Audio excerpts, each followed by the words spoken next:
अगर आपकी सैलरी अचानक 30 से 40% तक बढ़ जाए तो 8th पे कमीशन को लेकर केंद्रीय कर्मचारियों की ऐसी मांगे सामने आई हैं जो आपकी जेब पर सीधा असर डाल सकती हैं। लेकिन क्या सरकार इन्हें मान पाएगी? आज के इस वीडियो में हम इसी पर बात करेंगे। जय हिंद, मैं प्रेरणा सिंह और आप देख रहे हैं लाइव टाइम्स का डिजिटल प्लेटफॉर्म। हर 10 साल में बनने वाला पे कमीशन सरकारी कर्मचारियों की सैलरी, पेंशन और अलाउंस तय करता है। 7th पे कमीशन 2016 में लागू हुआ था और अब सबकी नजरें 8th पे कमीशन पर हैं। सबसे अहम मांग है डियरनेस अलाउंस यानी कि डीए को बेसिक पे में मर्ज करना। लेकिन कब? जब डीए 25% तक पहुंच जाए। अब ये काम कैसे करता है इसको समझते हैं। डीए इन्फ्लेशन के हिसाब से, महंगाई के हिसाब से हर 6 महीने में बढ़ता है। अभी डीए 50% के आसपास पहुंच चुका है। अब अगर ये मर्ज होता है तो मर्ज होने पर क्या असर होगा? बेसिक पे तुरंत बढ़ जाएगा, अगला डीए बढ़े हुए बेसिक पर मिलेगा, पेंशन कैलकुलेशन भी बढ़े हुए बेसिक पर होगी। चलिए अब आपको एग्जाम्पल के जरिए समझाते हैं। अगर किसी की बेसिक 20,000 है और डीए 50% है तो अभी कुल 30,000, और अगर मर्ज होता है तो मर्ज के बाद बेसिक 30,000 और अगला डीए इसी 30,000 पर मिलेगा। यानी लॉन्ग टर्म में सैलरी ग्रोथ तेजी से होगी। अब बात करते हैं दूसरी बड़ी मांग की, जो कि हाउस रेंट अलाउंस को 3 गुना करने की है। सबसे पहले करंट सिस्टम क्या है उसको समझिए।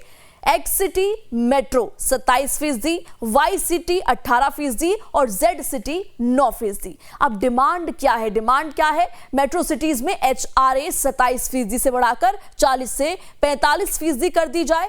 बाकी शहरों में भी प्रोपोर्शनेट इंक्रीज किया जाए। कारण क्या है? इसके पीछे रीजन क्या है? प्रॉपर्टी प्राइसेस और रेंट बहुत तेजी से बढ़े हैं।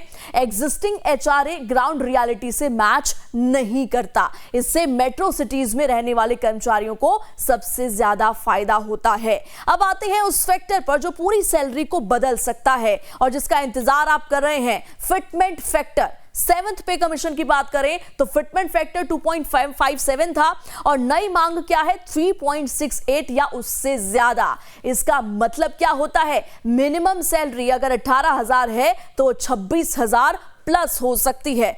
पूरी पे मैट्रिक्स ऊपर शिफ्ट हो जाएगी। चलिए अब आपको एग्जाम्पल के जरिए समझाते हैं। 30,000 बेसिक इंटू 3.68 फिटमेंट। अब इससे क्या होगा?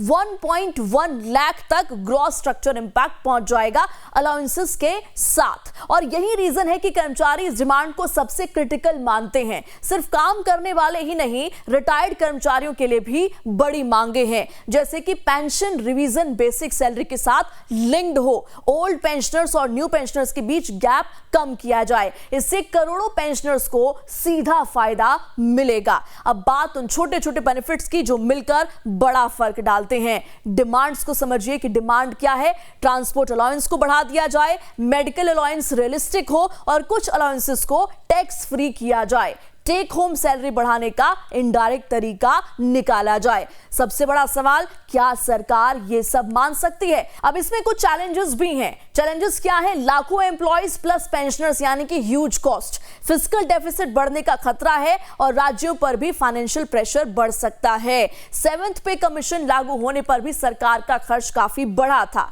8th में ये और ज्यादा हो सकता है। अगर ये सभी मांगे मान ली जाती हैं तो क्या होगा? सैलरी स्ट्रक्चर पूरी तरह बदल जाएगा। मिडिल क्लास गवर्नमेंट एम्प्लॉइज की बाइंग पावर बढ़ जाएगी, इकोनॉमी में कंजप्शन बूस्ट आ सकता है। आप क्या सोचते हैं? क्या ये मांगे जायज हैं या सरकार पर ज्यादा बोझ डालेंगी? कमेंट में जरूर बताएं और ऐसे ही एक्सप्लेनर्स के लिए फॉलो जरूर करें। फिलहाल के लिए मुझे दीजिए इजाजत। जय हिंद, नमस्कार।